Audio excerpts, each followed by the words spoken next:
నమస్తే అండి. నేను doctor Sushruta. Kurnool 49 fertility centre. Iron, iron అనేది ఇన్‌ఫర్టిలిటీకి ఏమన్నా కాంబినేషన్ ఉందా అని అడుగుతుంటారు.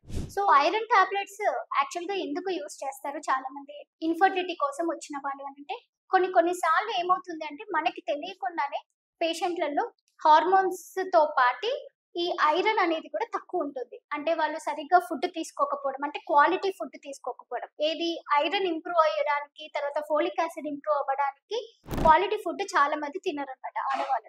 అలా సరిగ్గా తిననప్పుడు ఏమవుతుంది అనంటే ఐరన్ తగ్గిపోతుంది. ఐరన్ తగ్గిపోయినప్పుడు ఒకవేళ వాళ్ళకి ప్రెగ్నెన్సీ వచ్చినా, ఆ ప్రెగ్నెన్సీ అనేది చాలా వరకు హిమోగ్లోబిన్ అంటే ఐరన్ 6 గ్రాముల కంటే తక్కువ ఉంది అంటే తల్లికి అంటే ప్రెగ్నెన్సీ వచ్చిన వాళ్ళలో అమ్మకి కుండ దడ రావడం, కళ్ళు తిరగడం, తరచుగా ఆకలి కాకుండా ఉండడం, ఇలాంటి సింప్టమ్స్ అన్నీ ఉంటాయన్నమాట.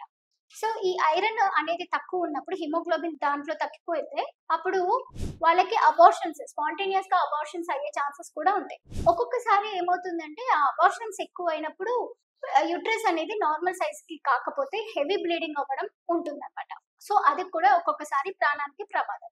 సో, ఈ ఐరన్ టాబ్లెట్ వేసుకోవడం వల్ల అంటే ప్రెగ్నెన్సీ వచ్చాక ఫస్ట్ 3 నెలలు యూజ్ చేయకూడదు. కానీ ఒకవేళ 4 గ్రామ్స్, 5 గ్రామ్స్, 6 గ్రామ్స్ అంటే 6, 5 4 గ్రాములు ఉన్నవాళ్ళు కంపల్సరీ ఐరన్ అనేది ఇంప్రూవ్ చేసుకున్నాక ప్రెగ్నెన్సీలో స్పాంటేనియస్‌గా నిలబడే ఛాన్సెస్ కూడా ఉంటాయి. ప్లస్ హిమోగ్లోబిన్ కూడా తక్కువ ఉంది అంటే బాడీలో ఇమ్యూనిటీ అనేది తక్కువైపోతుంది. అప్పుడు ఇన్ఫెక్షన్స్ అనేది ఎక్కువ ఉంటాయి.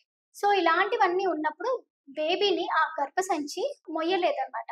మొయ్యకపోవడం వల్ల స్పాంటేనియస్‌గా అబార్షన్స్ అనేది ఉంటాయి. సో, సపోజ్ కొంచెము ఇప్పుడు ఫస్ట్ 3 నెలల్లో తల్లి నుంచి కొంచెం తీసుకుంటుంది.